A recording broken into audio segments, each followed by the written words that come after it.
Antrich und Ehre, was ich dir noch angesäche,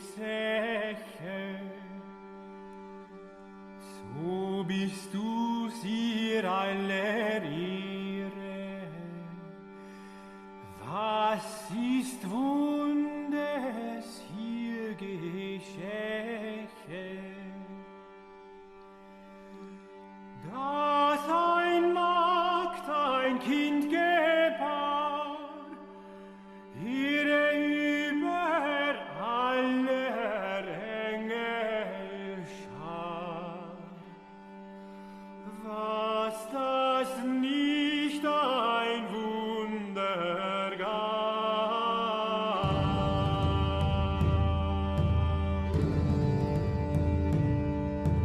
Er ließ sich reine Taufe. This is The New Right, a podcast for the lost arts, reclaiming the literary holy land from the heathen. I'm Matt Pegas.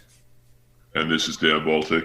And we are here today with a good friend of mine, a fellow podcaster, Robert Stark, who I think a lot of our audience is probably familiar with. Certainly anyone who follows me knows Robert. We've sort of been connected at the hip since I first came online in like the beginning. It's about actually, my gosh, it could almost be to the day, about a 4-year anniversary of me sort of coming online into this general sphere of the internet. I would say 4 years since I've gotten red-pilled, but maybe that's silly. Put it this way, 4 years ago, I discovered Robert's podcast, and that's how I got into all of this.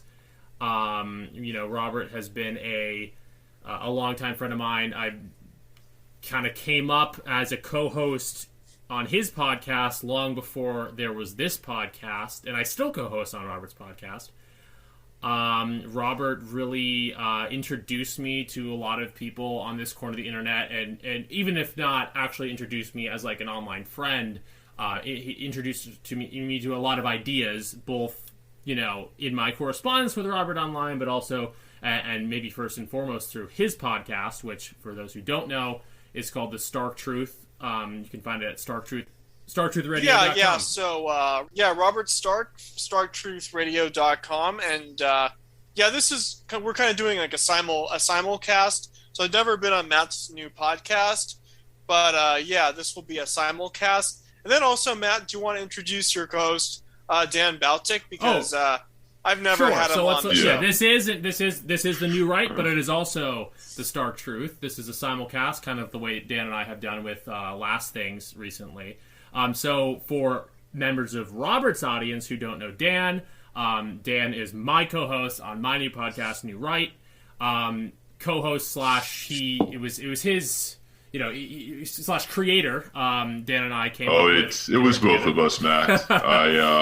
Maybe I came up with the title, but I mean, it was our baby to begin with. So I think we were really working on New Right hand in glove from the very beginning.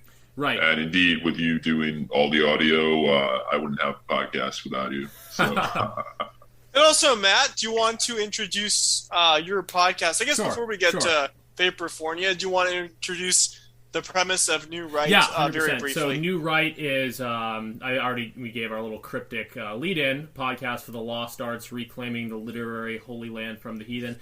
But in layman's terms, it is a podcast about books, and it's a podcast about literature, and it's a podcast about so-called dissident, or as our friend Manuel Marrero prefers to call it, countercultural literature.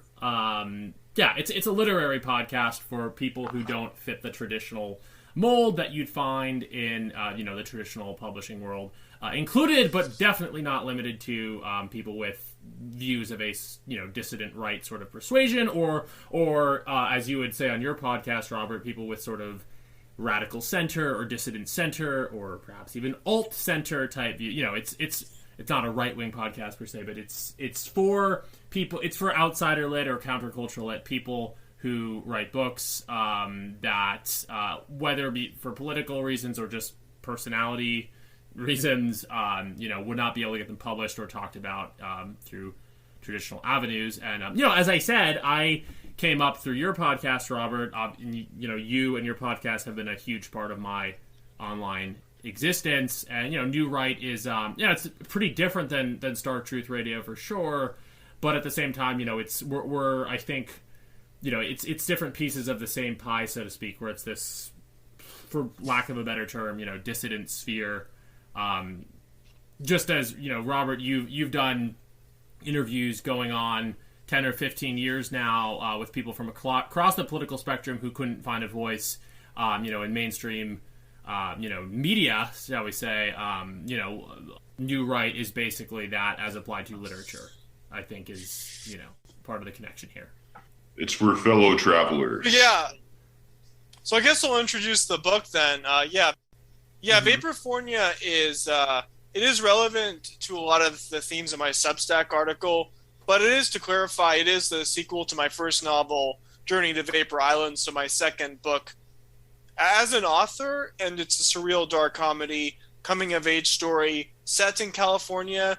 Just to give the brief intro, the protagonist graduates from high school and then dealing with his high school trauma and hopes for life.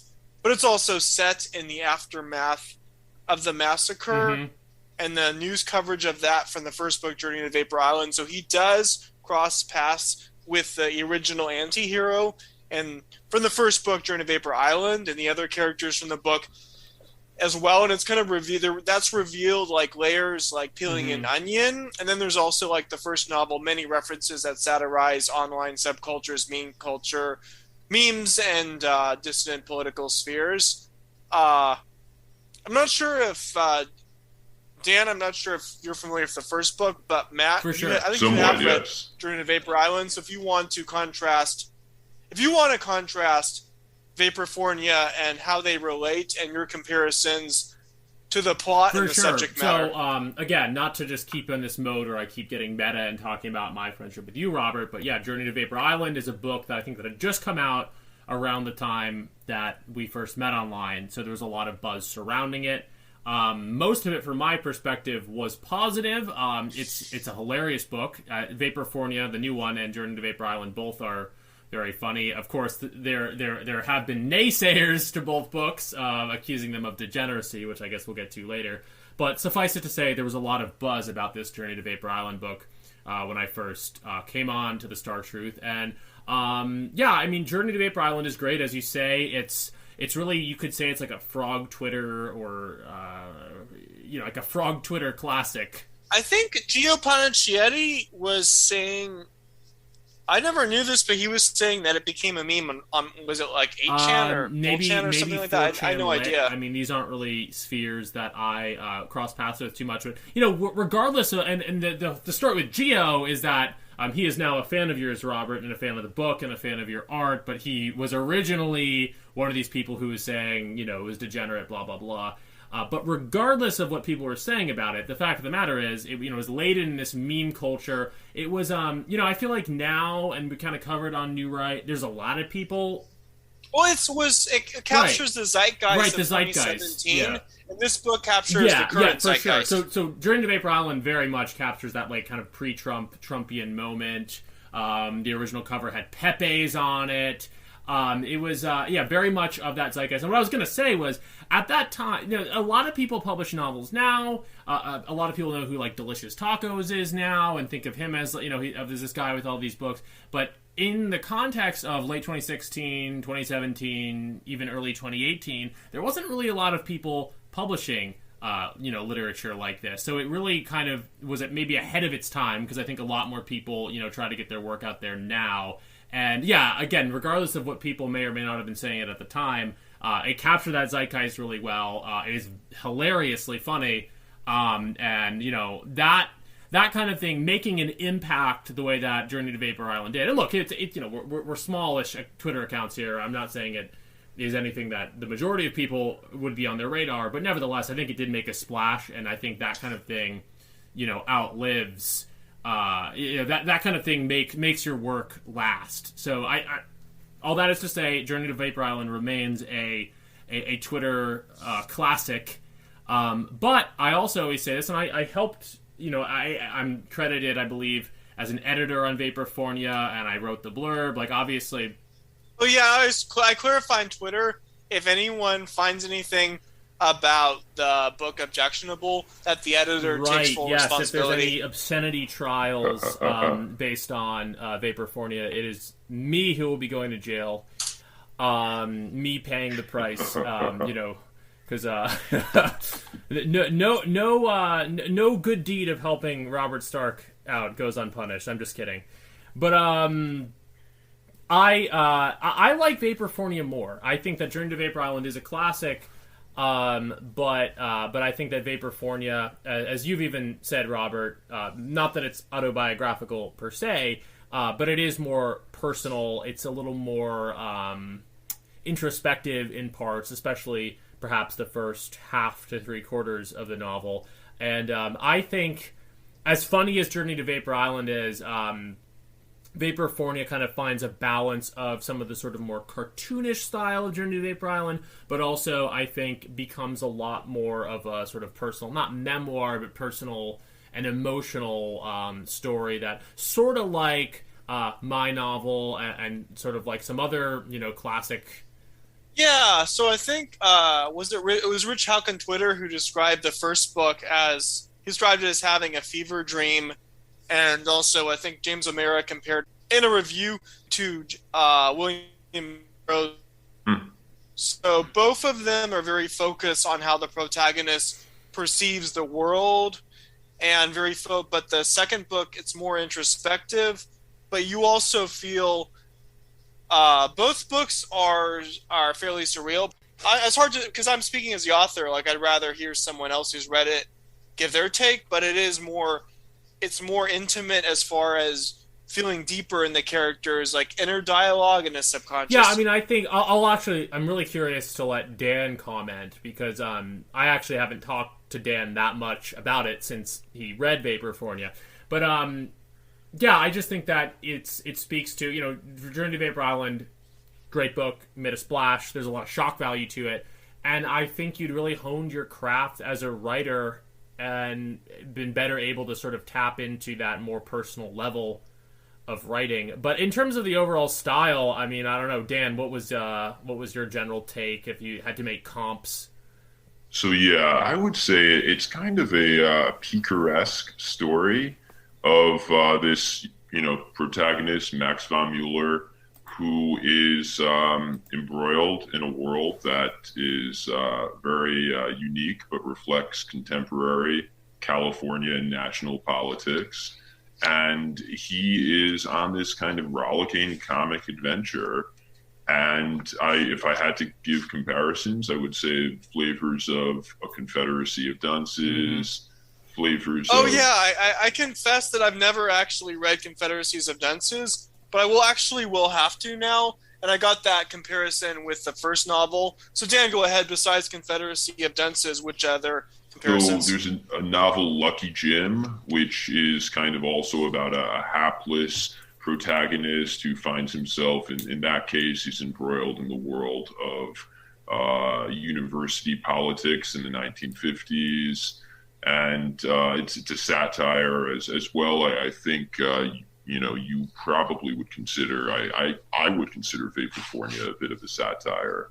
So it kind of, it's in that tradition of satires that are also kind of adventure stories that take you through, different places and different, environments, and reflect back on the times, and cast a comic lens, a satirical eye on the times in which we currently live. Right. And, I'd actually never really had that thought about Robert's work, but Robert, you do always say that you like to write novels and stories that, they're never set in one location. You go from place to place to place. Oh yeah, that has to be. I always bring this up, like with movies, plays, literature. I always get bored if everything is in one geographic location. The constant movement, that does kind of, I guess I don't want to say it's autobiographical, but I will say it does reflect my psychological instincts as I crave like constant sense of motion. And then also like the physical graphic descriptions of the geographic locations. Yeah, well, That's you're a crucial. great lover of architecture and place, which we'll get into, and Vaporfornia basically covers the not all of California, but pretty much the gamut of major California locations. Well, most of it, I'd say not all of California, but the most important places. No disrespect to I guess Northern California, but you take us from the Bay Area through the Central Valley. You actually dip into Nevada a little bit, Carson City and Reno, and then we go down to LA, and there's a whole Hollywood kind of section that takes up the last bit of the book. But I say all this to say, in Journey to Vapor Island 2, you have a lot. That one is set actually on the East Coast. Yeah. Well, the thing is, I've never been to the East Coast, so that book was all from research and imagination. With California, I know a lot of these places pretty much like the back of my hand, so I could write from experience. And also, like, we've taken a trip to the Bay Area, and you could probably see similarities of places that we've traveled to, and it is based on like parts of it almost sound like a travel story in sections. But yeah, that was different with the first book, purely from imagination. But yeah, it is very much a book about California, and I would actually estimate that I'm sure there's maybe like been some kind of woke novels about this, but I would say that it's groundbreaking as far as being the first fiction novel that really dives deep into California's political demographics. We'll get to California in a second because it's hugely relevant, and as you said, we have a lot of the places in the book are places that literally you and I, Robert, have been together, which is pretty cool. But the last thing I wanted to say about that is just on Dan's thought. The notion of the satire, like the moving satire.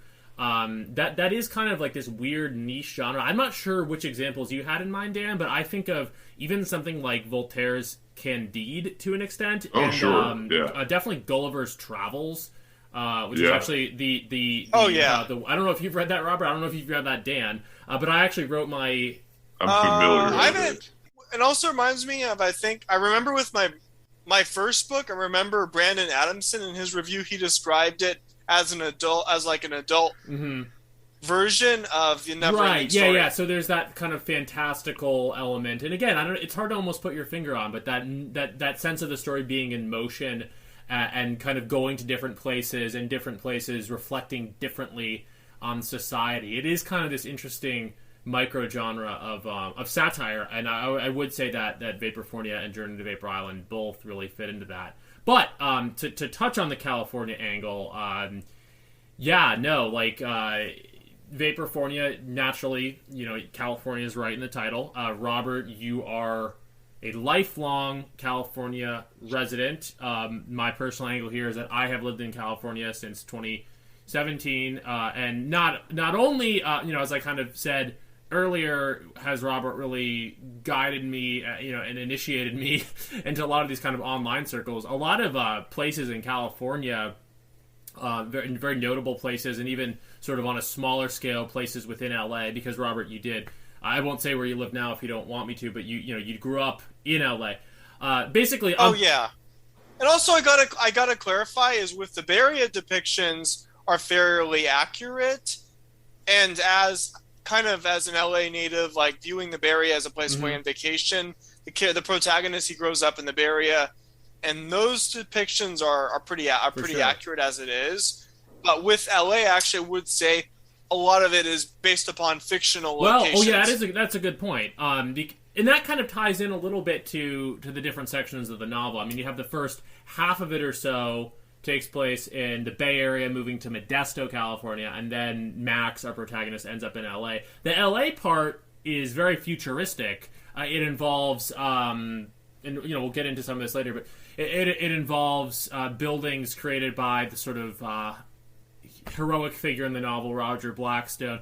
There's this interesting, it's an LA of the future, whereas the Bay Area sections, and certainly Modesto, are sort of those areas of the present. And that kind of ties into a change in tone that happens in the novel, because the first half or so, it is kind of this introspective, I won't call it an incel narrative per se, but it's this narrative about a kind of down on his luck protagonist who's kind of feeling the weight of all these issues and social isolation. And then the second half, which we'll get into a bit more later, but the second half, there's this kind of explosion of, chaotic and crazy things that happen. And that sort of ties into the more imaginative element.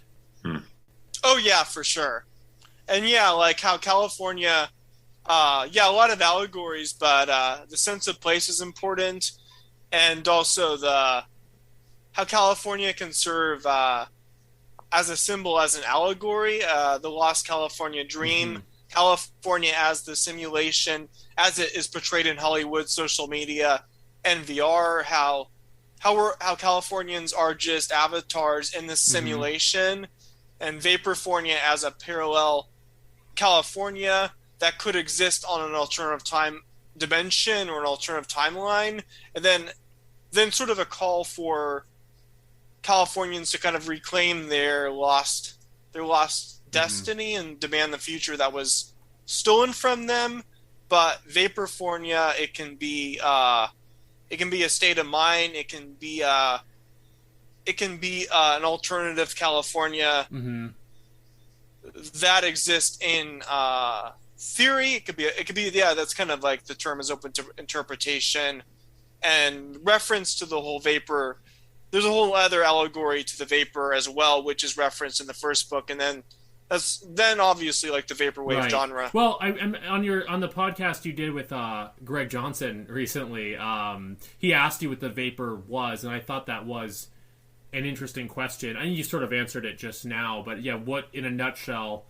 And I know that the answer is it's open for interpretation, but how would you define the notion of the vapor as a realm in the sort of mythology or in the world of your books? Yeah, again, it's open to interpretation, so it could be interpreted as another dimension and a supernatural component, as the subconscious. It could symbolize like lost futures, the dreams and realities, like what we're missing out on, and the kind of the VR angle, and a lot of different allegories. And then also I think someone on Twitter, I think they are Portuguese, like they didn't read the book, but they did say in review that it reminds them in a lot of the deeper meaning of the word, I don't know how to pronounce it, saudade in Portuguese culture, not just longing for something or someone, but longing for what could have been, something in a near hypnagogic state, and how you are kind of you kind of sense that, but you can't touch nor partake. And the vapor could definitely symbolize that. Yeah. I mean, now, as I was reading it, I thought naturally the vapor being a sort of alternative realm, a sort of ephemeral realm, and it drew a connection in my mind to the current attempt to put over this idea of the metaverse. And what do you think about that, Robert? I wrote that before. I wrote this before the metaverse was announced. But yeah, VR plays a huge role in the book. Yeah. Being kind of proposed, and also the we'll probably get to Roger Blackstone later, the presidential candidate, but he proposes like an aesthetic-based kind of utopia and like the freedom to live in the kind of society you desire. And then there's this alternative. The alternative proposes the VR, and the Hollywood angle is connected to that, but VR is kind of proposed as escapism. So it's kind of like it's kind of presented as like a false option to kind of pacify these desires and keep people pacified. But then it is also heavily linked to the fictional show, and to the realm of the vapor. Like there is some connection, which is a bit vague how they're connected. So yeah, I thought this was like very on the nose for what is going on right now with the metaverse, because like the take on the right, and or not just even on the right, seems to be that this is, yes, an attempt to pacify the normies who see declining standards of living. So yeah, like there's the memes going around of like hobos wearing VR goggles, and it naturally, as I'm reading Vaporfornia, I'm like, wow, Robert was he saw this coming before it was announced. Yeah, so Dan, you haven't even gone into the second half, but Matt, do you know the part I'm talking about where there's the different campaign ads about the future and they deal with that, and then there's the vision where Max has this weird like hallucination type vision, and then he sees the villain, the director Ari Meshel, speaking with some politician, and they're discussing like the living, like eating bugs, like eating soylent, living in pods, and how we'll give them what we want, but it will be fake. Like you remember that? You're familiar with that? Yeah, that scene. Was that's integral to sort of the final act in the book, so to speak. It moves us from this narrative about Max as an isolated individual with his troubles to a plot that has sort of almost taps into a little bit of sci-fi thriller at times almost, and a plot that has political ramifications. I think you said even it Black is Black Mirror-esque. But what was I going to say? Basically that to go back to the idea of what is the vapor. The answer is that it's open for interpretation, but it is ambiguous. There's sort of this positive meaning embodied by the campaign of Roger Blackstone, which, again, we'll get into in a little more depth later. But basically this notion of, the vaporwave, the sort of politicization of vaporwave of it all, the nostalgia for lost futures, the homesickness for a place that you're not sure if it exists. There's a sort of, I would say, positive political element where it's like, how can we, make a better world, make a more aesthetically pleasing world, or to put it in a sort of, quasi-distributist or third position or Blackstonian, or shall we even say Starkian framework, how can we increase, access to beauty? I think that's kind of the concern that animates both Blackstone's campaign in the novel as well as a lot of the protagonist Max's concerns, and you yourselves. Oh yeah, for sure. So that's the positive. So meaning. I do want to get that's the positive meaning, and kind of how like aesthetic, how the super kind of the subconscious desires can become real through not just in a sense of like escapism, but through aesthetic production. And I do want to get more like to the dynamics of Blackstone. But I guess for now, I would like to focus on the humor, that right. dynamic. So yeah, there's obviously an element of fun to the book. I'd say unless you're like someone who's easily offended, it is a very fun book to read, and the kind of dramatic irony in the fiction. I'd say it's dark comedy, it's dark humor. But either both you, Matt, or Dan, do you want to comment on the humor of the book, the situation? Yeah, absolutely. So as I was going through it, it employs a type of humor through dramatic irony that I like to employ in my own writing, that I always like to read, and that is when a character is saying something that, in the context of the novel, the character doesn't realize it's crazy, but the reader knows it comes off as totally outrageous or off the wall, and the author, presumably knows this as well.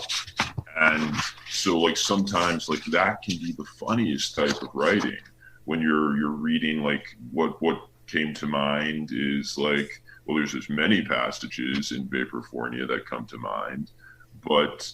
Can you, if you want to go ahead and name a specific passage, go ahead. When the black protesters are protesting about how they're taking all of the young black men to the suburbs to enter these boxes for the. Okay, let's keep it. If you can explain it and keep it like PG-13. I think that maybe all we need to say is that's possible. Is it supposed to be? Are they like Black Lives Matter, or are they more like the Black Manosphere? Well, I some think kind that of we can protesters? cover a lot of this by simply saying that this is the Black Tongues Matter movement. Okay, that gives our audience a clue, but I don't want to get too graphic. Yeah, I mean And it's interesting is it also takes place in Union Square in San Francisco, which currently is having a lot of Right. chaos. Yeah. And Yeah, I mean, so like when you're reading passages like that and the people are saying things that are just so insane, and you as the reader are just like, this is hilarious. And then part of the reason I think why it's hilarious is the characters don't realize it's insane as they're saying it. Yeah, with that angle, it was kind of again, like it's hard to talk about without getting too graphic. I want to keep the show somewhat clean, but it was like that whole angle was a parody of these kind of like moral hysterias that I remember from when I was a teenager. With Oprah was talking about these weird sex fetishes, and then it's also it is social commentary. It's also a kind of allegory about social hierarchies and capitalism. How there's anonymous exploitation and then anonymous social hierarchies, and then also a parody of how people will humiliate themselves just to have any role, any social status or role in the hierarchy. So it is very much an allegory. But that aspect of the book, it just seems like it is like so outrageous that it's something that you would never expect to happen in reality. You would never expect to like hear about in reality. So it is kind of like, it is very funny in that there's sense. multiple It's so levels off the of wall. satire. I mean, you could kind of have different interpretations of what something like the Black Tongues Matter movement, or later in the book, where avoiding the racial angle because there's other evidently we learn that what the BTM protesters are protesting is not just something that's happening to black men, but rather that there's an entire exploitative sort of sexual network that we won't touch too much on because this is a family show, but also because we don't want to give too many spoilers. Exactly. But we've had many conversations about this, Robert. There's multiple levels to what exactly is being satirized or explored allegorically in some of these bizarre sexual scenarios that you describe. No, actually, I did think the same. Not to get graphic, but the same scenario. I did stumble across it reading Naked Lunch, and I wrote this before I read Naked Lunch. But it's this kind of same. It's just like something like totally. It's totally bizarre, and it doesn't make any sense in reality. But it's meant like it is. It's a satire, but then also an allegory about social commentary. Yeah, it's kind of from this deeply, And it's industrial. Right. It's like on an industrial face scale. on an industrial scale. Yeah. Let's just say it. But no, it is interesting with Burroughs, and with that notion of the vapor to an extent too. I think these are Burroughs famously wrote that book under the influence of drugs. And there's this notion, and I won't say what your process is, Robert. I won't speculate. But basically that similar to Naked Lunch, it's drawn from sort of the deep recesses of the unconscious mind. Wouldn't you say? I think, Robert, in general, I think you. It does. A lot of I think I got this from both books, but a lot of it does. You do have the feeling like you're in a dream. You, in general, also this ties into your painting. There's something very, hypnagogic might be a little bit of an overused word, but, you're very good at just kind of tapping into this dreamier element of life, the surreal and the bizarre. Yeah, like what Gio Panacchetti said about how the book and the visual artwork paintings, they complement each other. You have a real gift for tapping into that, and it comes through in the book, and that's kind of how you end up with these incredibly fecund metaphors and scenarios that I think are deeply open for interpretation on a sort of socio-political or philosophical level. And then, you'd also say the Jenga scene. I have that. That's quoted in the review you did, and if you want to comment on that happened prior to his discovery about like the whole VR, the secrets about the VR, but that part is very interesting, and I've read it on my show with Greg Johnson. I feel like that part. I just wanted to double back a little bit in terms of the dramatic irony of it all. Dan has, and I will read that section in a moment, Robert, and we'll talk more about that. But I also did want to comment before moving on from the dramatic irony sort of concept here. Dan, your book Nutcranker is not out yet, but I mean, I really do. It's funny because these are two of my closest online friends, but and in so many ways, Nutcranker is very different than Robert's books, but there is kind of a similar use of dramatic irony. Both Robert's book and your book, Dan, have been compared to Confederacy of Dunces, which I also have not read and should. But my understanding is it involves a lot of this dramatic irony. So if you would, Dan, if you want to comment on sort of like the extent to which you're, without giving too much away because the book's not even out, but like, what is that dramatic irony level on which your work is kind of in dialogue with Robert's, if you want to comment on that? Absolutely. So as I'm reading through Vaporfornia, I will come across passages like the one I just described, but many others, like even just like some of things as banal as Max's observations about everyday life, about like, how he needs to remember to be woke or whatever, needs to remember to, and it's just like, anyone listening to him, anyone listening to his interior monologue would say, this guy sounds very foolish. This guy sounds very silly. But he himself doesn't realize that. And so... But does it come across? One thing I was worried about is I didn't want it to sound like a right-winger parroting a woke person. I wanted it to sound authentic. And I actually did. I modified it to take out things that were over the top. But you found it authentic, like the inner dialogue of how a woke person would actually think. Yeah, I would say so. I mean, it does sound kind of comical the way he thinks at times, but I think that's good. And I think it's similar in some respects, as Matt noted, to my novel Nutcranker, which is forthcoming this year. And in Nutcranker, the protagonist, Spencer, he has all sorts of grandiose ideas which are, very foolish or very silly when voiced aloud. But they're not voiced aloud. They're things he's thinking. And so the reader reading this realizes that, like, this is totally insane. And the author, and probably also understands that the author, knows this is insane as well. But the humor is that the protagonist is bumbling around through the world believing that his crazy ideas are valid and correct. And, he's making the correct assumptions about the world and the way it works. And so I will draw a through line from that, from Nutcranker to Vaporfornia to Max. And yeah, when he's kind of like trying to like grapple with the way the world works before meeting Roger, he has a lot of misconceptions, which are pretty hilarious to anyone reading it.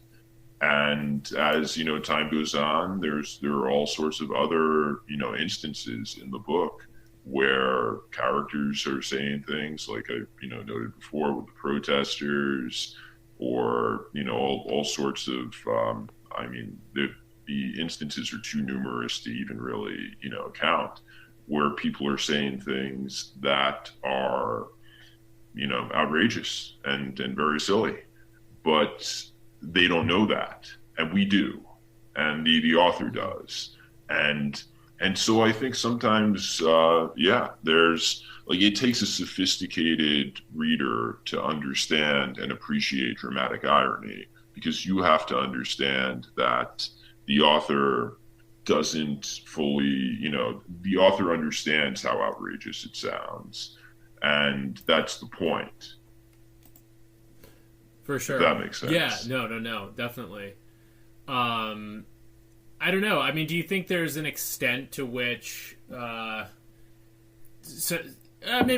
we'll get more into this later, but is it, we talk about the different way, so you gotten some negative criticism from some people who just like don't get Vaporfornia or don't get Journey to Vapor Island. Robert, do you think there's an extent to where people don't always realize like where you're satirizing or where you're being allegorical? I mean, I do think that's my one. Oh, the people. Right. I mean, that's my one gripe. Yeah, but it's like Yeah. I don't really have.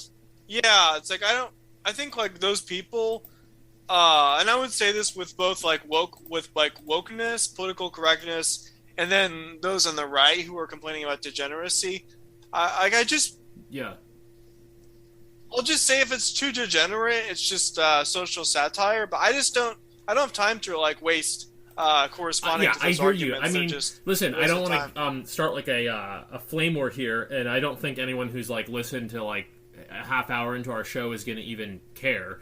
But I do think there is, and Jack from the Perfume Nationalist, I think, has done a good job sometimes of also sort of calling us out. I love Frog Twitter. I love, the dissident right, whatever. Like, there's a lot of great people, a lot of underappreciated voices, a lot of great literary voices.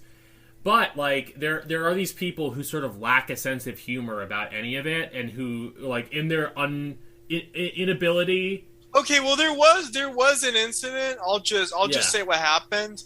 Is I submitted. There's a guy who's sort of in the literary right sphere named Lopez, and I submitted to his literary competition that would be Mencius Moldbug was like Curtis Yarvin was one of the judges, and Lopez did a plug in my new book, and then this other commentary I don't need to say his name is he put forth a screenshot of my original book of something that he considered extremely degenerate, and then Lomas had to take down his plug in my new book, and he told me that he'll review it in the future. Yeah, see, look, I was going to say don't name names, but I don't. Look, Lomas, obviously, everyone knows what Passage Prize is. Or most of our listeners know what Passage Prize is. A lot of people probably knew about this when it happened, so I guess there's no point in like being too coy about it. And as you said, it's not that we're like going after Lomas for this, because he clearly put it up without necessarily knowing what he was promoting, and then found out that maybe it wasn't what he thought, which is reasonable enough, and maybe he'll review it in the future. Fine. I'm not here to put him down, and I'm not naming names of anyone else. But I do think that there is a certain faction of people who just, for whatever reason, can't necessarily appreciate, when something is sort of being satirized, when it's allegorical. And look, your novel, it is pretty dirty in parts, as we've talked about. It's not for everyone, and that's okay. But when it kind of comes down to it's like thinking this stuff is actually, socially filthy or something, and like bad to put out there. That's annoying. The problem and is they're censorious in the same way that woke people are. Yeah, woke people are insane, but you have the same issue with like these trad alt-right types where they take, and when it comes to degeneracy, like they take everything literally. Like in some ways, this kind of makes me sound like some more nihilistic, like libertarian type. Which I'm not, but they do say they're mirror images of like the other thing I wanted to say in terms of like where Nutcranker and Journey to Vapor, where Nutcranker and Vaporfornia and Journey to Vapor Island have another strange and awfully specific connection. Oh yes, is that this had to come up. I have to say, Robert, you obviously don't know this. You're hearing it here first, and perhaps no one that hasn't read Nutcranker knows this.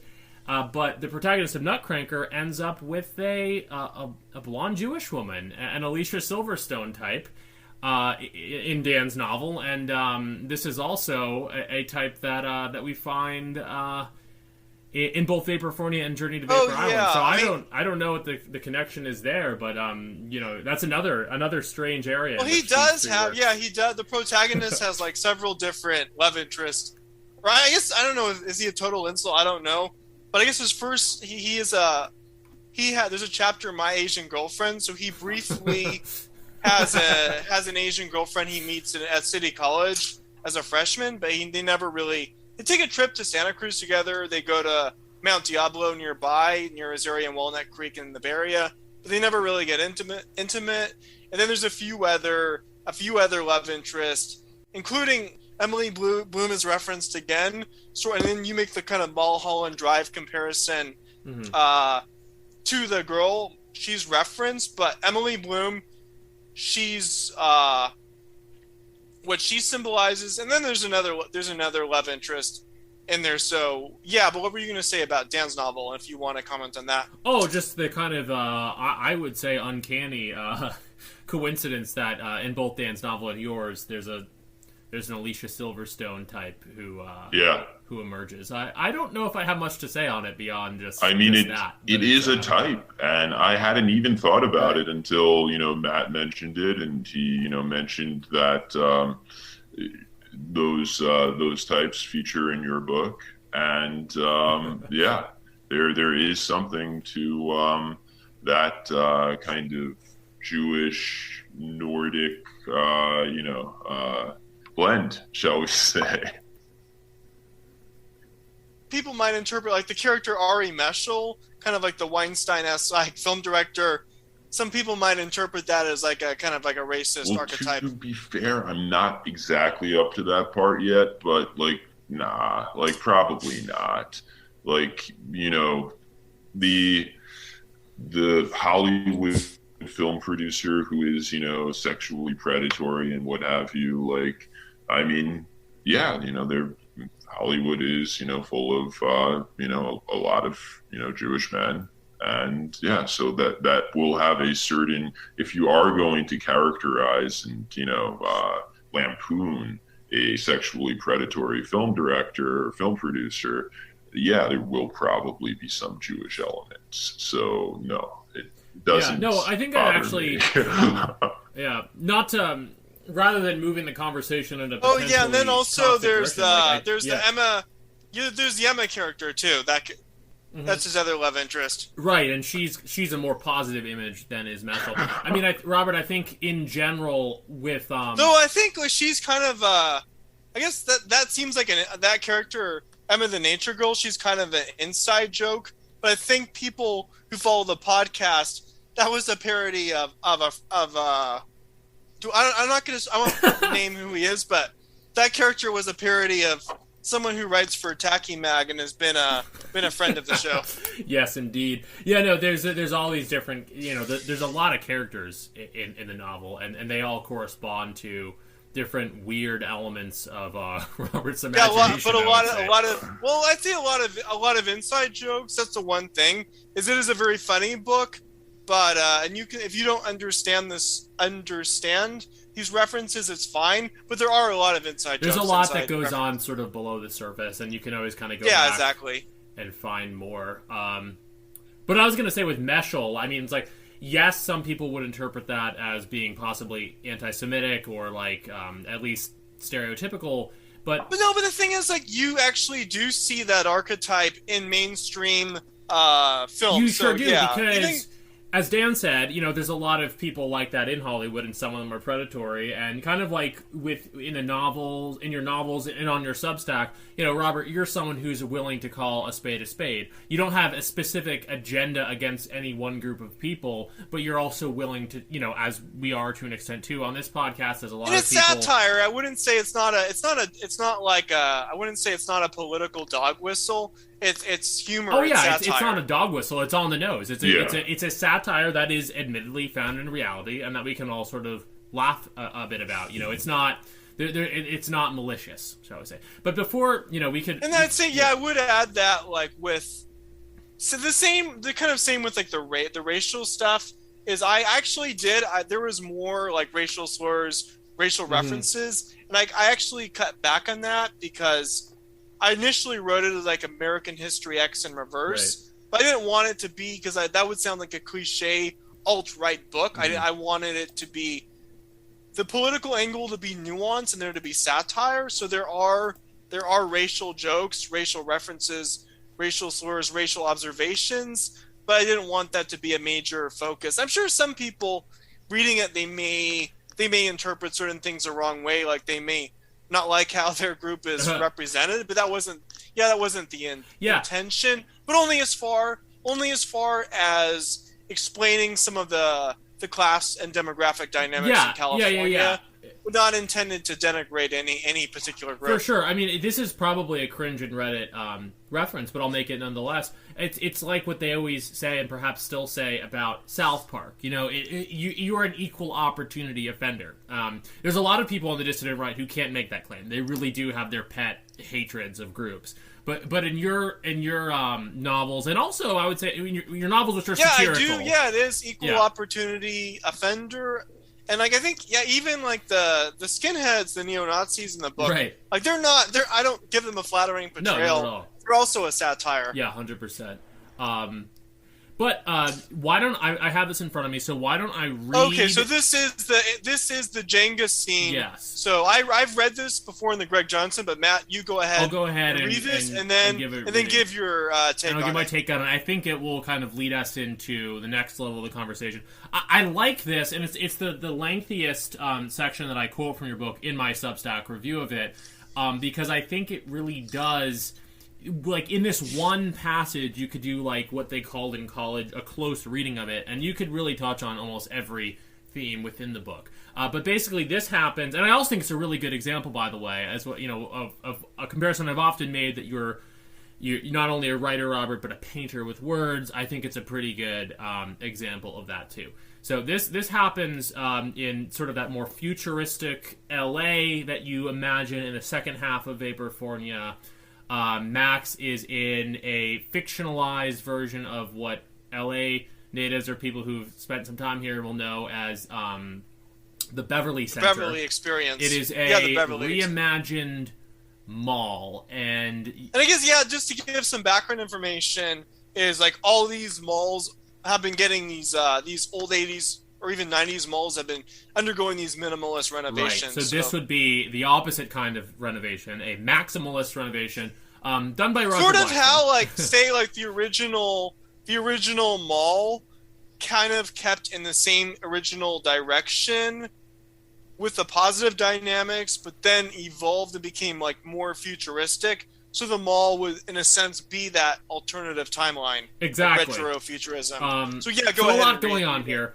Max kind of takes. Well, I don't want to over-explain this, but basically he goes on a bit of a adventure within an adventure within the sort of bowels and sort of back rooms of this mall, and he finds himself in front of, and now I'm quoting, a tall Jenga-like tower made of illuminated cubes of brick glass going way up into the dark sky. The cubes constantly moving and changing color, with the lights turning on and off. From the base of the tower, I walk up a neon-lit stairwell. Looking out, I see the glass cubes floating out into space. As I examine them closer, I notice each one contains a particular memory, some traumatic, some romantic. Some cry out in pain for their missed chance to come into fruition, while others taunt me about the opportunities I missed out on. I try to walk on to one where I see a long-lost crush, but each one just floats away into space. All my missed dreams, the many that didn't come into fruition, each particular moment lost in that state for all eternity, crying out to me as they float away into the abyss. I did this to them, for not taking action and giving them a chance to bloom. That's how life works. How if you fail to move on to the next stage in life, you're permanently fucked, with no turning back to correct your mistakes and missed opportunities. What Blackstone said about how you have to backtrack in order to get to that path to a better future. So that, to me, it's first and foremost, it's a, it's an aestheticization, it's a visual image, it could even be a painting, you could imagine this as a painting, encapsulating the narrator's psychological state.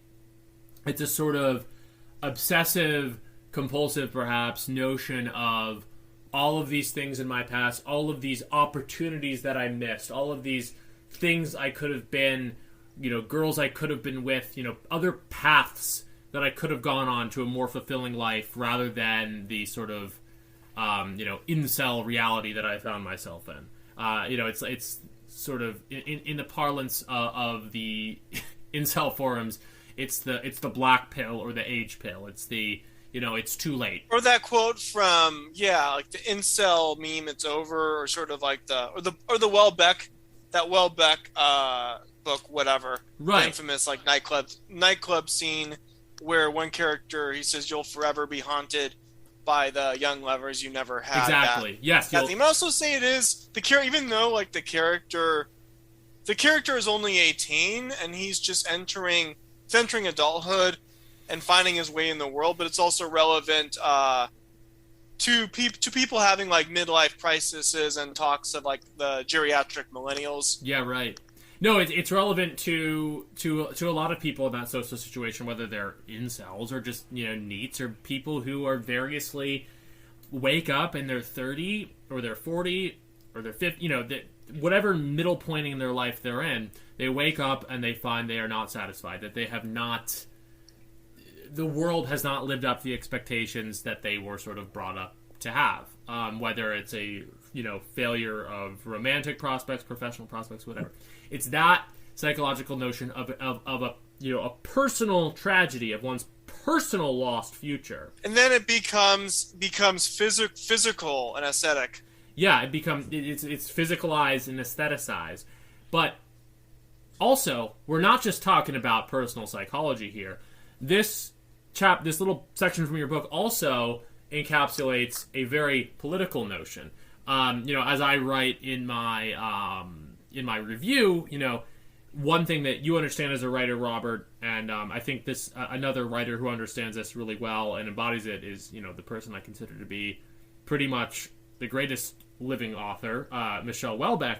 There's this understanding that one man's tragedy, one man's sadness, one man's ennui, tapping into that and writing a story about that, that ties into something much broader. Call it the decline of the West if we want to be sort of bombastic and Spenglerian, or these more limited notions like the decline of California.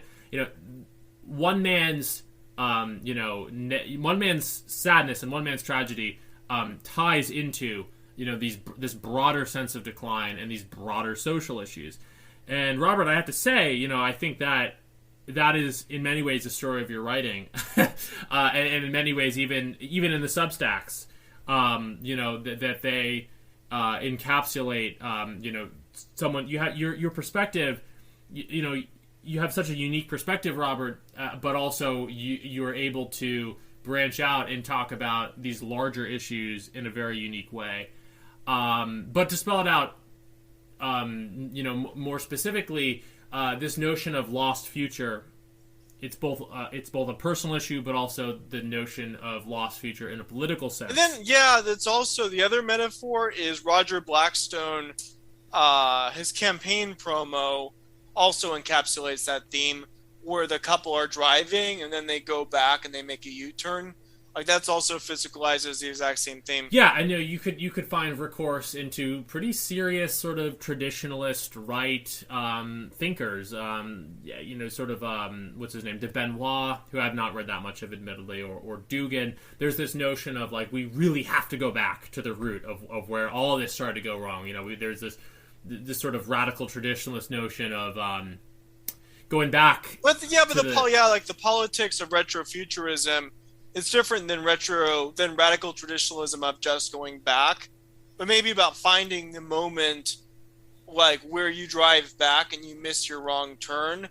Yeah, that's finding that wrong turn, but then also propel, and then how to propel from there, and then get to that point.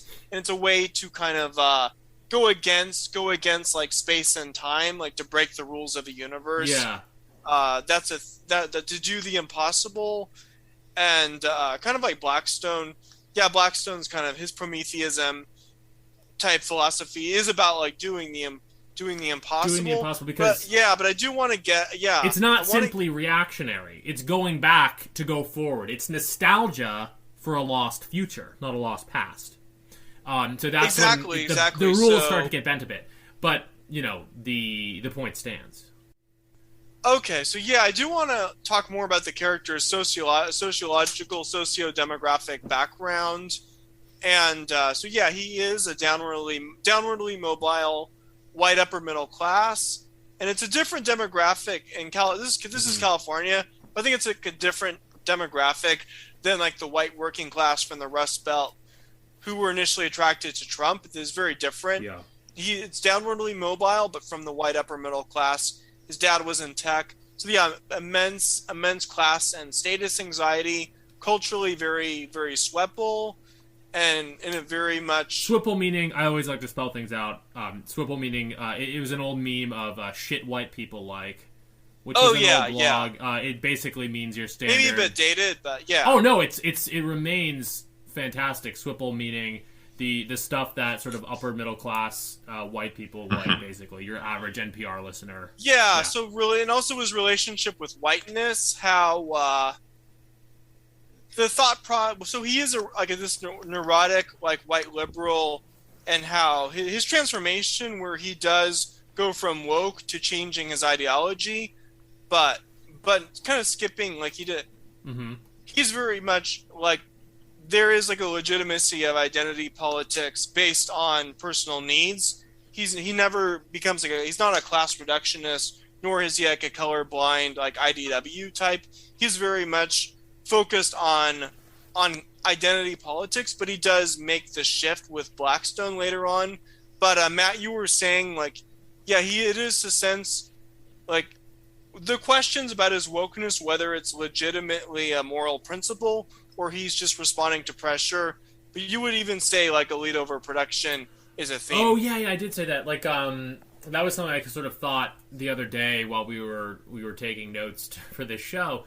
You kind of, I think that Max he's definitely a very empathetic person. So I think some of his wokeness comes from he's genuinely concerned with sort of, as I said earlier, access to beauty. He believes that he has some notion of that. He believes that beauty is a human right, but he starts at it from an egalitarian sense. But that's his basis. Like everyone is entitled to beauty as a human right in a leftist sense. But then it kind of exposes him like to Blackstone's campaign, and then issues that are more taboo, very controversial, like including eugenics. Right, so he kind of goes from someone who wants to increase access to beauty in a liberal, sort of quasi-socialist or Marxist sense about increasing access, and then he later gains a much harder edge about how society should be structured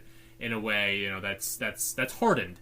But not to get into that. Also, this notion of is Max.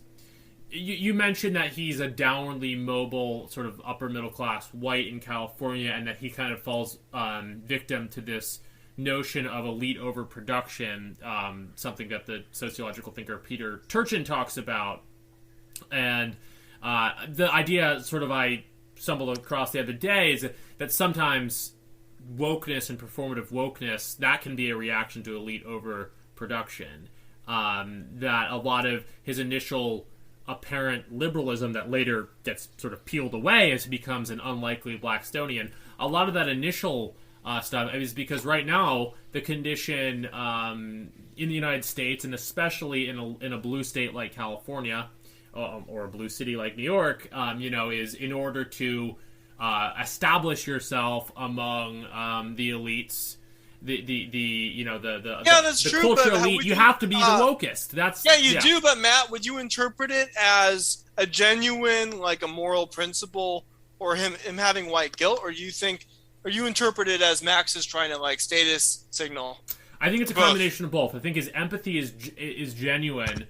So I think that he, justifies some of it to himself in the sense of, I care about people. I want people to be happy. I want them to have access to beauty. But I think if you kind of look a little bit under the surface, he is a white upper middle class individual coming of age in a time when it's really evident that he is not going to necessarily have the status he would have in past generations. He's living in a state with extreme social pressures.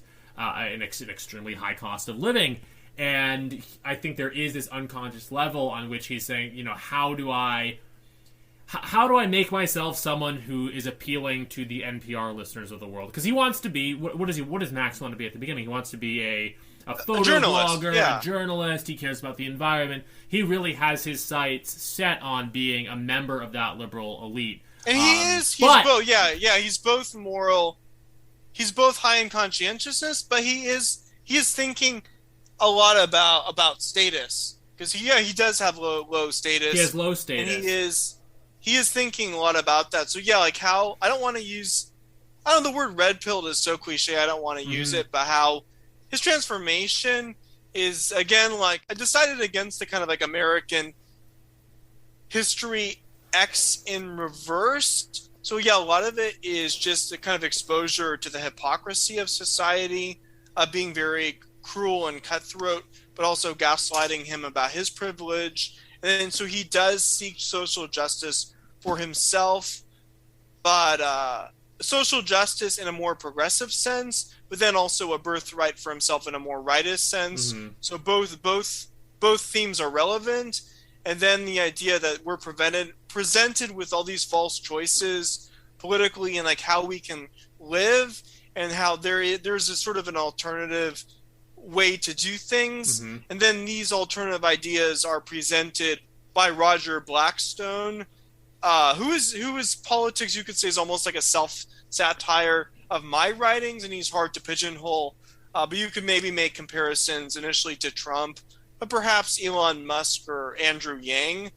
Dan, you were saying that I posted the debate scene previously, and there was a debate scene where the characters actually has evolved since the first book. Roger Blackstone plays a much bigger role than in Journey to Vapor, the Island book. So, Dan, do you want to comment specifically on that debate scene, both the humor, but then also the politics of the three different candidates who are running, contrasting? So yeah, them? definitely, and that was one of my favorite scenes so far.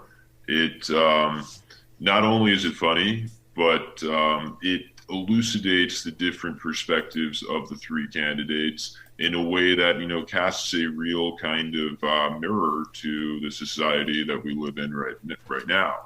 So David Cohn Rodriguez, he's just like a very much an avatar of the AOC school of neoliberalism.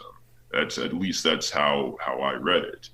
And the character, the neocon or conservacon character, his name at the moment kind of escaped. Wilbur Rex Jackson Wilbur, III, governor exactly. of Oklahoma. And yeah, so the kind of like, he loves free market capitalism, but any thought of protecting workers, any thought of conserving American heritage, obviously is anathema. And the most interesting character to me, perhaps even in this whole novel in Vaporfornia, is Roger Blackstone, because he is this interesting amalgam of, yes, obvious parallels to Trump, but parallels to Ellen as well. Parallels to, to, Andrew Yang, to great artists, great thinkers. And it's like, in a sense, Vaporfornia is about imagining a future that we could have, and part of that imagining is like imagining, well, who would be the person who gets us there? And like, someone recently asked me, who should be in charge of America if you could snap your fingers and put someone in charge? And it took me by surprise, because I didn't really know who to say.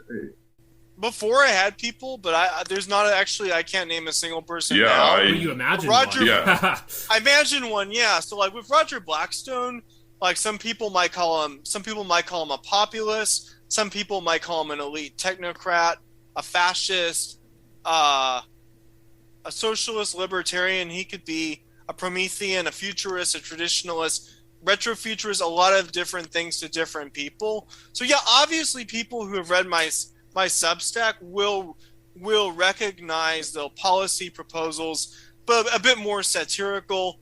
But so it's. But yeah, like how would you kind of, if you would just say a radical centrist, like if you had to, Yeah, kind of. if you saw him on TV, like if you saw him on TV and he was real, like how would you classify him, and how would you imagine his hypothetical political coalitions? Well, the main problem in politics today, and here maybe I'm getting on a bit of a soapbox, is that no one is willing to tell the truth. And in order to fix most problems, you actually do need to tell the truth. You need to tell the truth about various issues such as race, gender, immigration, and all sorts of other things that people, for the past 60 or 70 years don't want to tell the truth about. And Blackstone, clearly, he doesn't seem to be someone who has animus one way or the other. But he does seem to be someone who is, we before said red-pilled is an overused term, but he is red-pilled. And Wilbur is not. Obviously, Cone Rodriguez is not.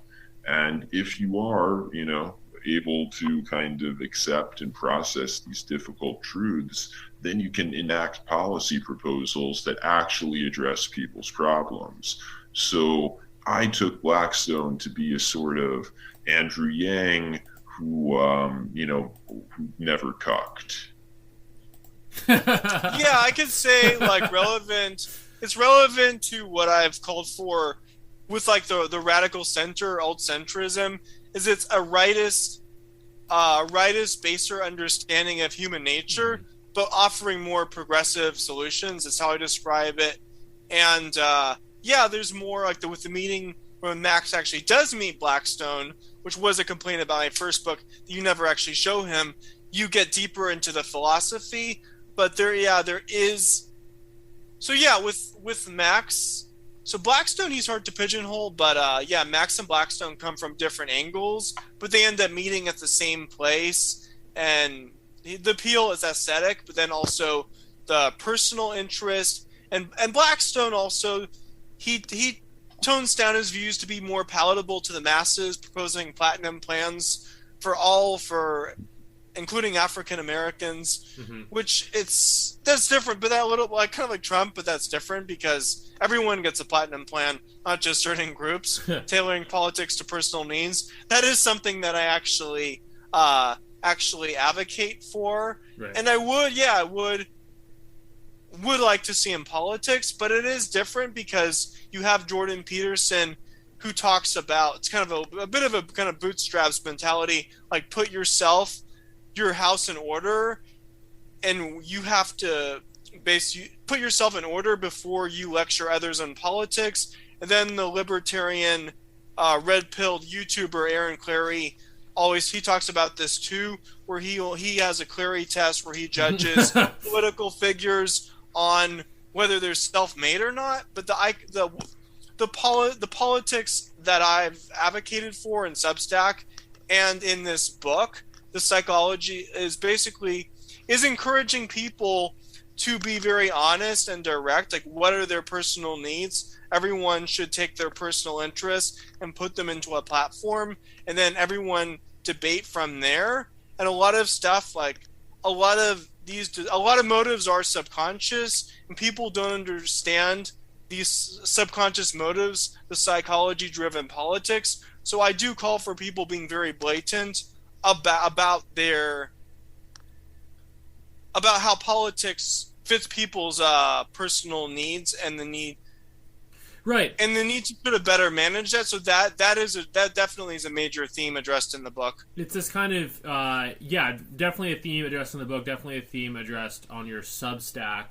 To ground this in the question of, who is Roger Blackstone and what does he stand for, it's really hard to define because, yes, he's a radical centrist. He's all over the map. He has ideas from every quadrant of the political spectrum. The meme that comes to my head is the sort of Chad centrist versus the Virgin centrist. Exactly. And this is a funny meme. If you know the fairly reliable political quadrant test, the Virgin centrist is dots revolving around the very middle. The Chad centrist is where you have the dots of your policy, your ideas. They are all around the extremes of libertarian right, libertarian left, economic right, economic left, etc. Yeah, because he has elements of a technocrat like Michael Bloomberg, some libertarianism, some alt-right, some left-wing views, some populists. But it is different. It's kind of interesting. Like, Matt, did you see that discussion I was having with some guy on Twitter about where he was speculating like the political alliances. So I think his assessment was like Roger Blackstone would be a coalition of like white populists, the alt-right, lower class POCs, and then upper class whites who voted for Bloomberg. Yeah, he'd have a big tent following because his views are extremely eclectic. But I think there's more to it than simply that he takes a wide range of views to appeal to a wide range of people. Yeah, that's the thing, because that's what I've been advocating for in my articles. It's not radical centrist and just randomly like creating some like salad, tossing some salad, like the right wing and the left wing. It does need core principles to stand upon. Right, and let me say that I think it can get hard to define, so I don't mean this as the final word on the matter, but I think that it has to do kind of what you said, and it's hard to quite put your finger on, but it's a politics that's founded in sort of meeting people's psychological needs on a deeper level than political ideologies like mere capitalism or mere communism are willing. Those ideologies. They're focused on hyper specific economic, how should things be governed, but you and Blackstone in your novel invite us kind of to a deeper level of like what are these deeper psychological needs that need to be catered to that a lot of politics don't even touch upon. Well, actually, I think the positional only goods. one I think you mentioned positional goods, that could have aesthetic value, and then that gets I think Yang may be cucked a bit too much, but Yang is actually the only political figure who did actually address the psychological angle of politics. So So I actually do think I do applaud Yang for that. He's the only and he was candidate. He was tweeting something good even the other day. Like he's still kind of no, he did. I saw he had a recent video where actually Yang said like, "Why are we beating up on incels? Like if someone's in a bad place of despair, we should be trying to help them." So I think Yang really is like the only politician really talking about psychological motives and psychological needs and issues. And then also I think like the taboo of the whole eugenics angle, and this kind of gets into like the taboo of people as a commodity. But both Matt and Dan, like what was your take on that angle? And with Blackstone proposing a version of that. Of eugenics? Yeah. I mean, I don't know, Dan, do you have any hot takes there? So, I mean, I don't know if there's a take that wouldn't be hot in this particular area. But, I mean, like, it's something that is, obviously very, it makes sense. It's just like, of course, you want more intelligent people to, and more attractive. And increasingly, due to a sort of mating, the attractive and intelligent people are the same. And so, and Yang actually is interesting, as I think Yang may have said that in the war. Yeah, the war on normal people. Yeah, he talks about that. But then it's interesting because you think of eugenics as like a right-wing social Darwinist view. There's maybe another angle to that is more kind of progressive. Maybe, obviously compare it like with links to the Great Class Swap article, the progressive angle to that, which actually does have historical basis going back to the original progressive movement in the early 20th century. For sure. Well, listen, I mean, eugenics is not a big area of interest of mine necessarily, and I don't have like this great take on like how it should and shouldn't be applied. But I often, when the topic comes up, I often think of this very brief, I think, article that Adam Parfrey wrote about how eugenics persists to this day under different guises. Call it family planning. Some of these things are sort of euphemisms. The point being that even if we don't have actually a program of selective breeding and blah blah blah blah blah, and even if no one's getting sterilized, there are still I guess the key point to emphasize, policies always incentivize some kind of breeding or not. Policies in general will always select winners and losers, like which groups will go on and pass on their genes, regardless of what system there is. So that's well. But the interesting thing about today is that the winners today are not passing on their genes. The winners today are increasingly, like, you have many women in their 30s who never have children. And you do have some upper class or upper middle class people who have kids, but they're certainly not having as many kids as lower class people who tend to be people of color, shall we say. And yeah, so the only upper class people who are really having a lot of kids are conservatives. And even then, not a ton, not enough for to really, replace the upper class. Right. So what's happening is we are approaching some sort of, collapse of sorts. And so in reading this book, like, yes, absolutely, a Roger Blackstone eugenics program is not only, interesting, it, frankly, would be very useful, if not needed. And yeah, to kind of clarify, he doesn't even advocate for anything like extreme or inhumane. Like, a lot of it is just talking about like tax incentives. Yeah, exactly. So it's like most people wouldn't even call it eugenics, but hey, on this topic, you could propose something like that and word and present it as like totally humane and palatable. You could, and because we've reached to it organically in the conversation. I mean, Robert, do you want to give that that really good? I don't even know if you're the original one to say it, but it's a really good soundbite from the Great Class Swap article about the different sections of society. How I don't have it on me right now. No, you don't need to quote it. I think it is the exact same quote is presented by Roger Blackstone in the debate scene. Right. So maybe if you have it, if you I don't want have to the plug quote. it. I don't. But it's these are big topics right now. But this is kind of a crystal clear encapsulation. The upper class controls too much of the wealth. The lower class controls too much, or not controls. The lower class constitutes too much of the population. These things need to come together. So there's a redistributism of wealth so that people have a higher standard of living.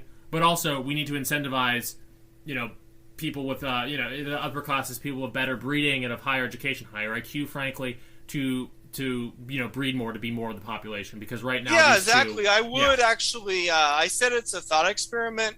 I would like to see a more like a palatable, humane version of that presented, but it is interesting. But the thing is, it's not social Darwinism. I think it would, and if it's done if it's done humanely, obviously. An extreme version of it could be inhumane and totalitarian, right. But if it's presented the right way, I think in many ways it's actually progressive. I think in many, many ways it's progressive, because no one here is talking about sterilization or anything like that. So the trajectory things are on right now as a society is that the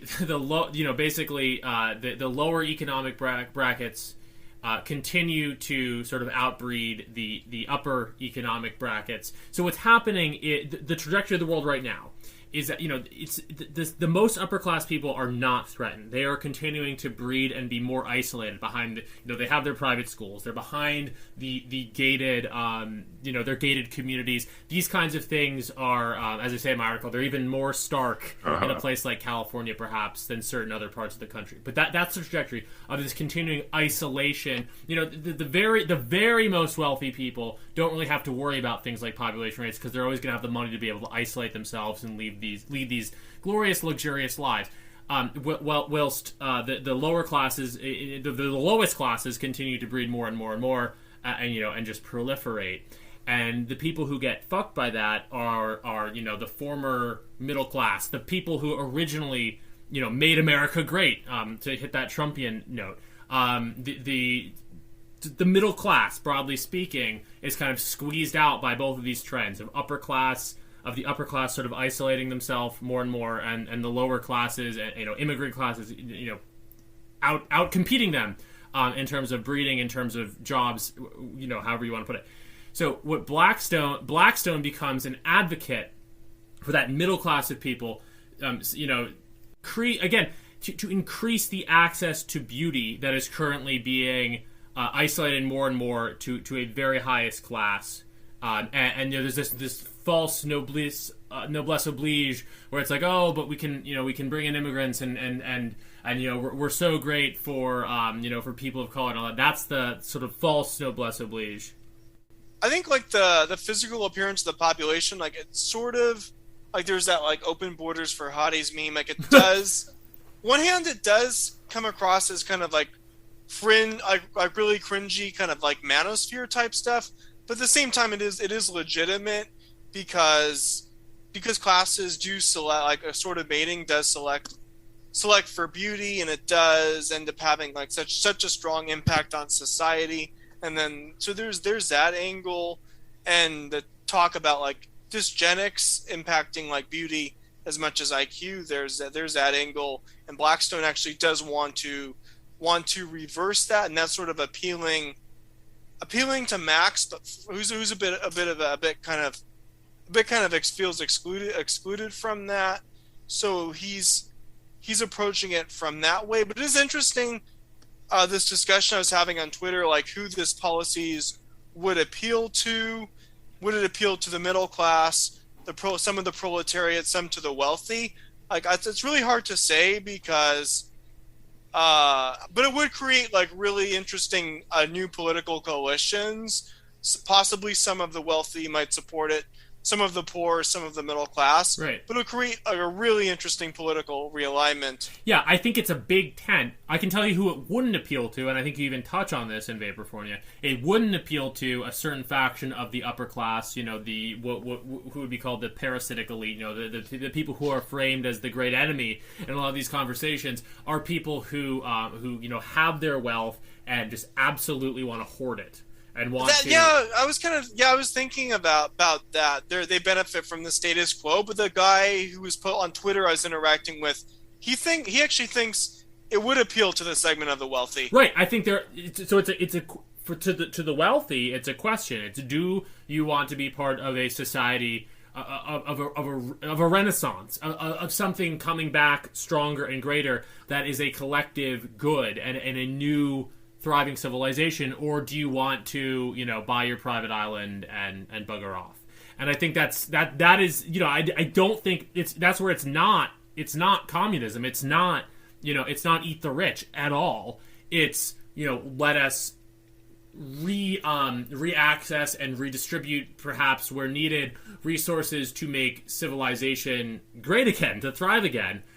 You know, and if you're wealthy, if you're poor, you can be a part of this. You can buy in. It just requires a certain level of cultural commitment on your part. I think that's kind of the invite of someone like Blackstone. Yeah, like on the other hand, or do you want to, structures? And what that's competing against is politics, again, from right, from left, which say, you know, don't worry about that. No, we'll give you your slice of the pie, whether it's welfare or allowing you to, you know, to keep your hoarded wealth. You know, that sort of that smaller politics of appealing to just like sort of this short term politics that you find on the left and the right, where it's just, you know, what signs the next check. That's what so much of politics, both left and right, is. And someone like Blackstone, and some, you know, there was a promise of this in Trump, there was a promise of this in Yang. If Elon Musk ever runs, presumably there'll be a promise of it.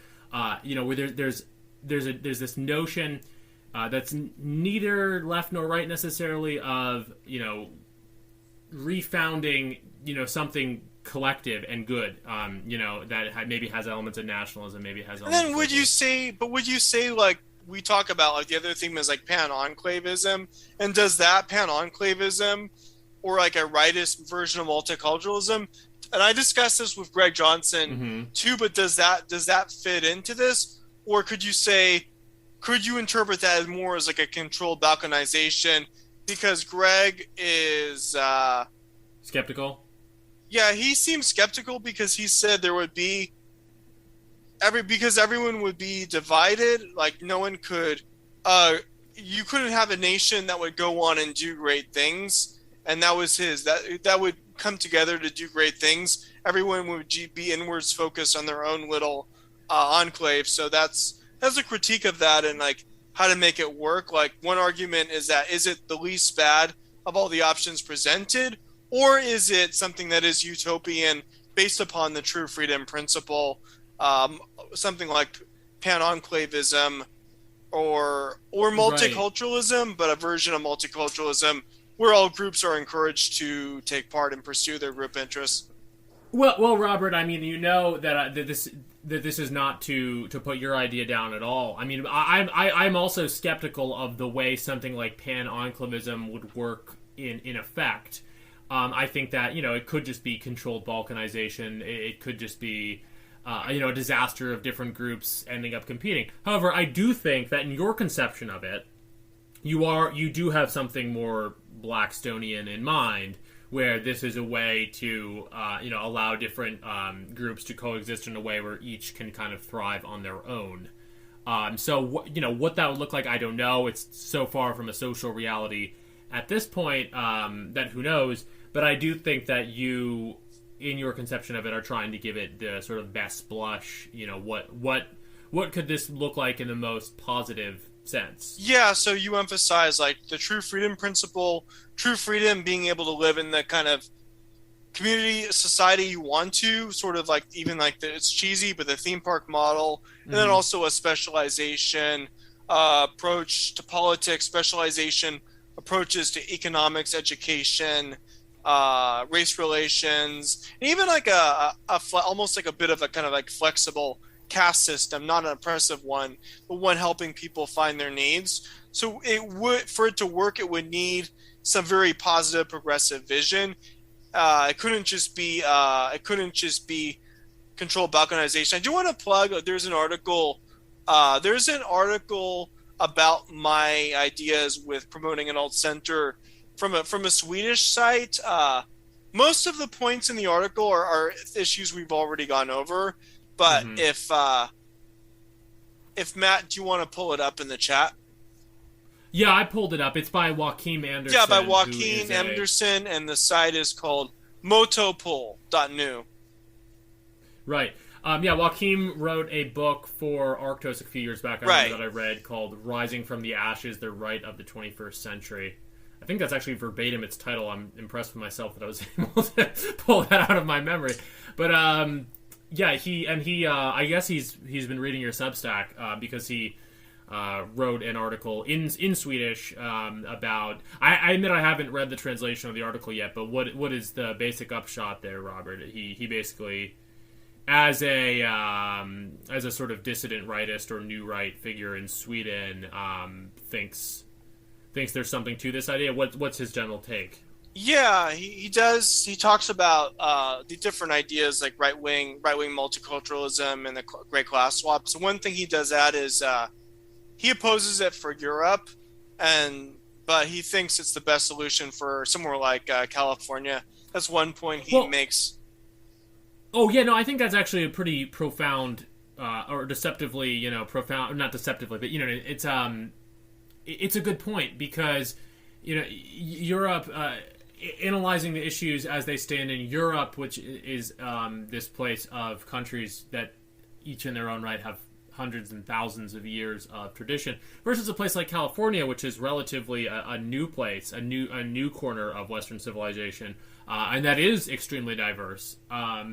It's a good point because a lot of your thinking on pan-Africanism is, in fact, you are not talking about Europe at all. You're talking about... It is focused... You're not even talking about the US. Very much, you could say there's comparisons to ethnopluralism from the European right, but it is very much an American California-centric idea.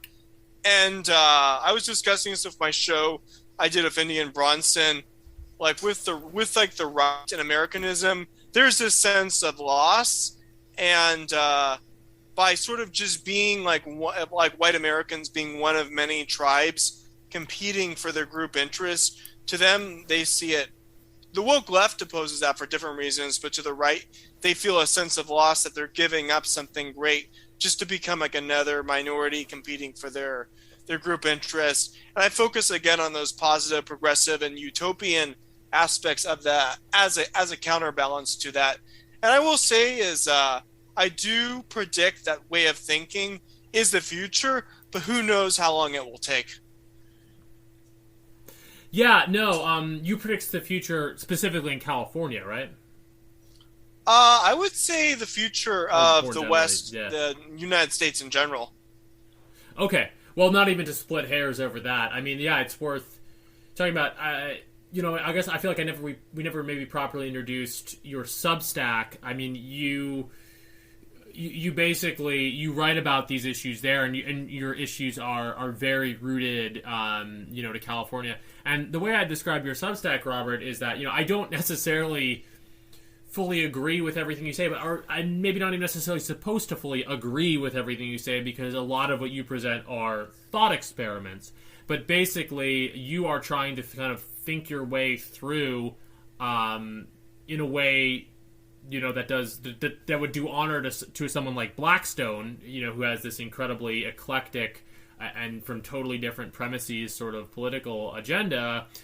You are trying to think through these problems that California faces that we're not even really supposed to talk about. You're trying to think it through them from entirely different angles and come up with novel solutions. Yeah, like what that if are not we had? simply I was like, take thinking, back America. Like, what if Collexit happens, but we get someone like DCR, Cohen Rodriguez, and not Blackstone?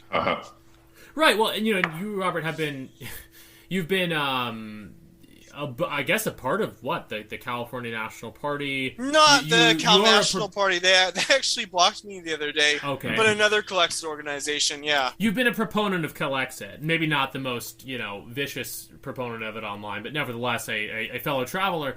And I mean, I always, in our conversation, I always say, like, why even bother? If this happened, the California would just be led by, not even like a Bernie Sanders, but like a Dave Cohen Rodriguez. I think it very well. I mean, I hate to say it, but if it were to happen this year prematurely, that could very well happen.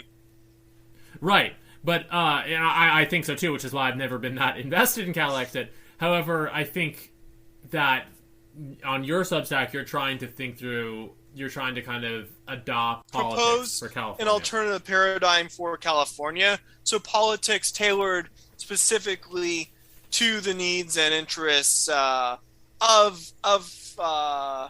Californians, because the Democrats and Republicans are California parties. So that I do advocate for, but I don't know if Collexit is too much of a gamble. The chance of it actually happening are fairly slim, and if it does happen, well, I had a show with Louis Marinelli, who the co-founder who quit Collexit, and part of the reasons like he left. So I think like the worst elements of the Democratic Party and woke types would seize power. I don't think there's no guarantee it would be a positive with endeavor. regard to California, out of curiosity, have either of you read The Stakes by Michael Anton? I haven't read it yet, but I mean to. Have you read it? Michael Anton being another California native, though he doesn't live there now. But have you read it, Robert? No, I have not. So, interestingly enough, I was reading it right before I picked up Vapor Island, and the first 50 to 70 pages, he, a native of California, Michael Anton, uses California as a case study for where the West is headed. And he posits that everything that is wrong with California is a kind of a future vision of what will be wrong with America writ large and the West writ large. So crumbling infrastructure, crippling bureaucracy. Oh yeah, I think I may. I don't mean to brag, but I think I may have said the exact same point a decade ago. And so if you can solve the California problem, well, you could solve the problem of the West actually. First of all, I do want to read The Stakes by Michael Anton. And I think, Robert, to go down memory lane yet again, I think on the first show I ever did on your podcast, which was just about me and whatever blog I had at the time,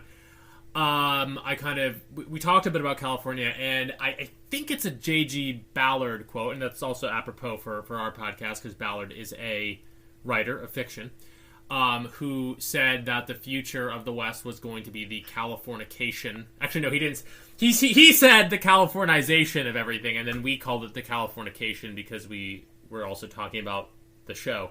But yeah, the Californication of everything, shall we say? So that is, it is. I think it's true. It's a well tried. It's a point that many people have made, and that I think is accurate. In California, again, it's a younger, corner of civilization. Yeah, the stuff that happens here. It does kind of like that's why I don't think Collexit would struggle to work because it's kind of it is kind of deracinated and rootless. It doesn't have a grounded, rooted identity. That's why I don't think it's going to work. And Gonna ask Robert, are you gonna run? Are you gonna run for governor of California, Robert? Okay, so the deadline to file to challenge Newsom is in March, so there's no way I'm making that, and I don't want to pay several thousand and go out and get all the signatures.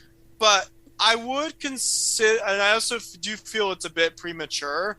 I want to work on more building up a parity. I'll work up on building up a new political paradigm, but I think because of that reason, because California is the future of America, like the person who can propose policy to fix California can fix America, and tailoring political solutions to California.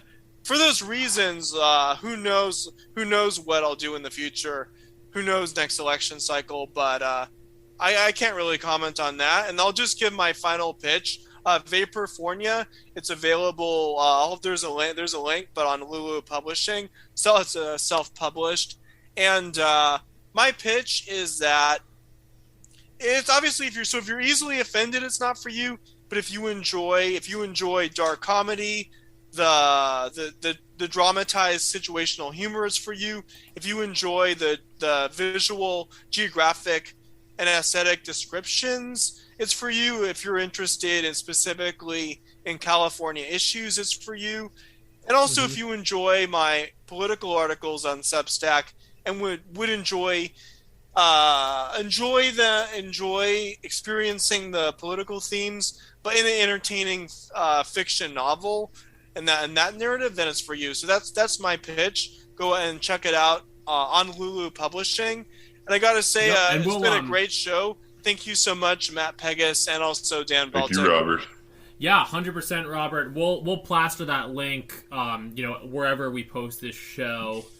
And not to co-opt the end here, but we've talked about some pretty heady topics here. But I really want to say, Vaporfornia is a very fun and quick book to not quick, but it's actually quite long. It's quite a. I think it's about 80,000. Was it 80,000 words or less? I don't remember the words, but it's about 245. It's longer than my book. Let's put it that. It is. It's a breeze to read. It's very fun. If you see the cover, it's kind of got this cartoonish vibe. The artist is Mark Villard. So yeah, he did Vapor. Yeah, Journey to Vapor Island 2, Mark Villard. Yeah, that comic style matches the tone. It's very funny. I read about this in my my blog post as well. There's just so many great little elements here. I'm just going to read, there's an emotional night in a neon 80s dance club on the Santa Cruz boardwalk, a vision of life in the geriatric sprawl of Modesto, California. That's a lot closer to American History X than American Graffiti. There's a freak out in a super Walmart, an abduction near Yosemite National Park, and climactically, and we actually didn't talk about this that much, but maybe it's okay because we don't want to give spoilers. Climactically, there is a Hollywood extravaganza produced by the execrable Ari Meshel, who we spoke about earlier. Oh yeah, and then you could also say it's like a more sick, twisted version of Sam Hyde's $1 Million Extreme, capitalizing upon. It's sort of like that, capitalizing upon incel culture, and sort of just like in this moment in Mulholland Drive that actually BAP of all people talks about all the time, where you have the Justin Theroux character saying, "This is the girl," and sort of they pick this person to be the star of their show. Our sort of incel, down on his luck protagonist, Max, becomes the highlight of Hollywood extravaganza that is made. How they select him, I won't give that away. But they do choose him to be their it guy for their project. Exactly, they have an ulterior motive, and basically, I just want to say that the book starts very introspective. We delves into some of these issues, and it's emotional in parts. But by the end, you are in for quite an extravaganza, and that's pretty much my final word on the matter. Dan, I mean, no worries if not. But do you have anything? It made me laugh out loud, and not every book does that. Actually, very few do. So it has that to recommend it. It is a sort of travelogue of California, and as someone who is relatively ill-traveled in California. It's fun to read, to kind of see the world through Max's eyes. Yeah, just sort of like how, have you ever seen like the old Seinfeld episodes? Kramer would give his reality show, someday I will actually like to be a tour guide and give Vaporfornia tours. Yeah. Or kind of like how we have Papa Gun on the show. I don't know if Papa Gun would approve of, I don't know if he would approve of the project or not, but he's giving like Larry David tours, gubernatorial candidate. Like someday I actually would like to give Vaporfornia tours in LA, which would actually in LA or the Bay Area or the whole state, including the Sierra part, Modesto part. That might be a bit hard. Though the fictional locations in Beverly Hills or Meshel Studio or the Beverly Experience, that part might be a bit tricky. Well, that part I know. I'll give the tour. People taking the tour will give them VR headsets. Exactly. Well, that's the alternative. Okay, so there's two possibilities here. One is, Robert, that you get elected governor of California, your book sells a zillion copies. By that point, New Right is as popular as Joe Rogan. Yeah, let's have all that that happen, money and please. clout, we could make the tour. Let's have that happen. The alternative is we go, we talked about earlier the negative and the positive side of the vapor. The alternative is that we go the negative side of the vapor, and the whole thing is VR masturbation. Whether we find ourselves, making our dreams into a glorious reality or masturbating behind VR headsets, that reality is not yet solidified. We have time. We have time to manifest our visions. It's an indeterminacy. But let's go forth. Yeah. Great show, guys. Good Again, close. thank you so much. Take care and check out Vaporfornia and Lulu Publishing. Thanks, Robert. Yes, sir. All right. Take care. Bye.